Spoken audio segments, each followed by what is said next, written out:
this one here is in effect, you can change the pattern of the lights. And the light pattern is Canon. I got that right. And then of course you got, there's the pattern on this one over here. And I got the disc drive. When you put a disc in there, it'll do a sound effect as well. So that's extra. That's kind of nice. It'll be a computer talking, you know, with Major Barrett. And battery's running low, so I'm going to do this in two parts. This is the inside of it. There's quite a bit involved. Speakers and so forth. So I'm going to flip it over this way. So this is a Type B beta. So if you can see, there's quite a bit of lights. And my effect light. These are a pulsing volume control for the other effects along the bottom. I use the battery power. I might switch that later to an inverter. But you get nice clean power out of batteries instead of out of the main power. And there's all the different light configuration of where I want the lights to go. And I got it nicely plugged in here. And then of course when you flip this baby upside down, you got a whole whack of lights and hook up wires. You can see the sound card there going to the three switches. Sound card patterns on the pulse here, control for the speed control. There's a chaser there that's made for the pattern. Third speaker underneath, there is a 4.5 volt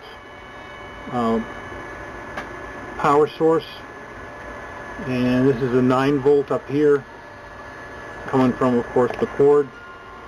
And then these guys here are the volume controls that boost the sound card volume.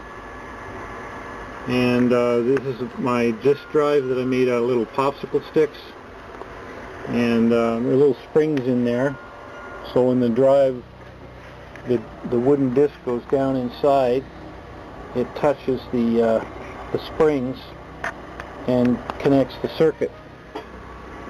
And then this is the only one that I got double switched, so when you turn it on, no, this one here, when you turn it on, it just comes on and makes a sound.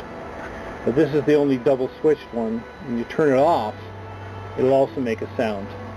But it's 2 bytes out of a sound card just for one switch.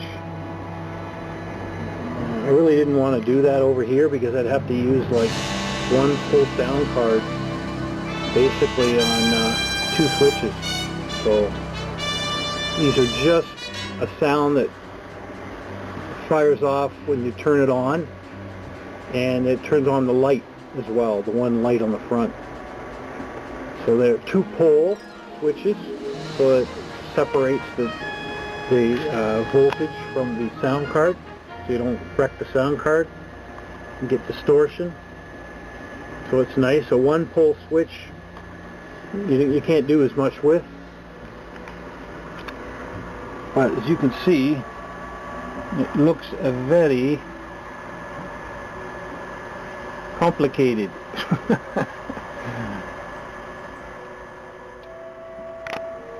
So basically you turn it on and you get this light, that light, that light, that light, that light, just like in the show. And each one will have a sound effect. I haven't loaded them on yet. Basically there's just a generic sound on there now. I guess I could power that for you, let you see it. Turn that up.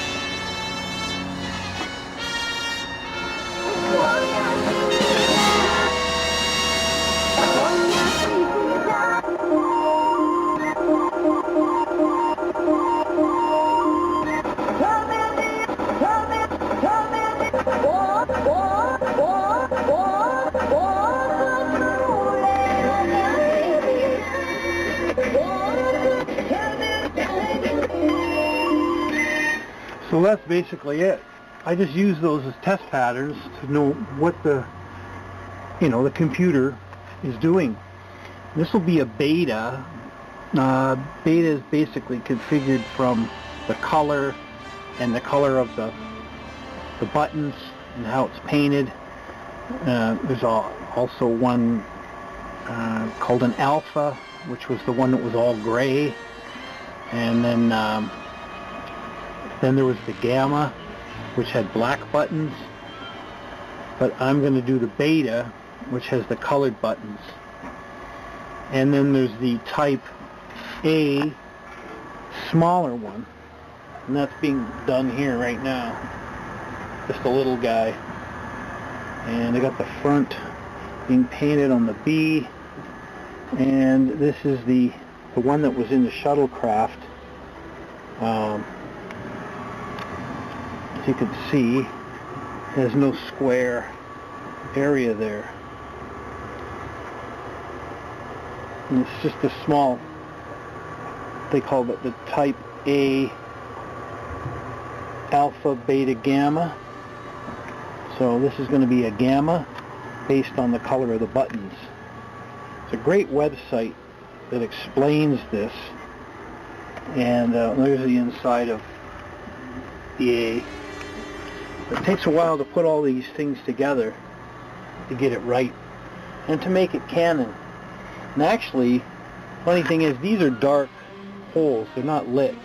They were probably made from mounting brackets, but what I did is I added a little glass, a ball on the ends, so it'll pick up light, residue light, and add a little shimmer in that black hole of color. It'll just pick up extra light, just something extra. So it's just basically a little glass cap that I use on an invader ship. It's glass, so it'll refract. It takes forever to get the paint nice, make this look good. Definitely be a hero version. And here's a little guy. He's definitely smaller, not as much in this one, and one sound card less. So I didn't have to add a lot to that one. But my next video is going to be on the City on the Edge of Forever models. And I am making a diorama for a friend of mine, George. And this is George's here. This is a 3D printed Guardian. And I'm also making a mold of the same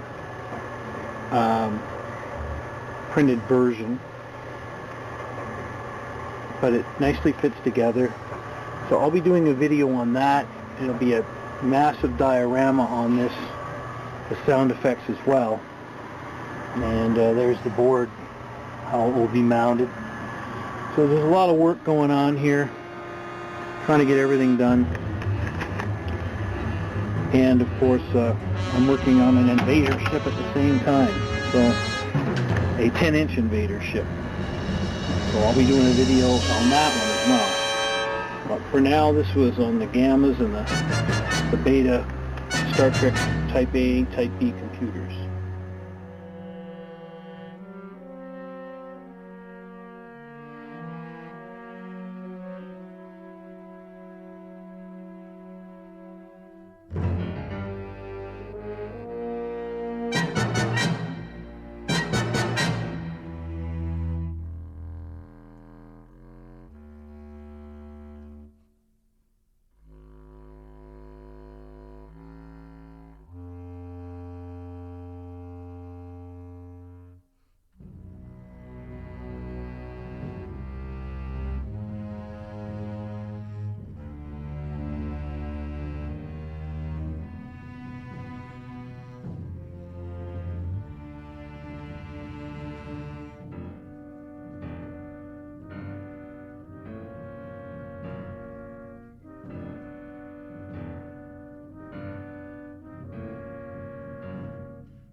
Verified.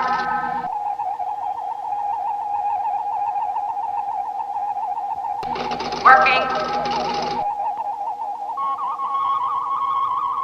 CEC, service rank, captain, position, Starship Command, current assignment, USS Enterprise, commendation, palm leaf of Axonar Peace Mission, Grand Kite Order of Tactics, class of excellence, Prentaris Ribbon of Commendation, box, serial number S179-276SP, service rank, Lieutenant Commander, position, First Officer, Science Officer, current assignment, USS Enterprise, commendations, Vulcanian Scientific Legion of Honor, awards of valor, twice decorated by Starfleet Command.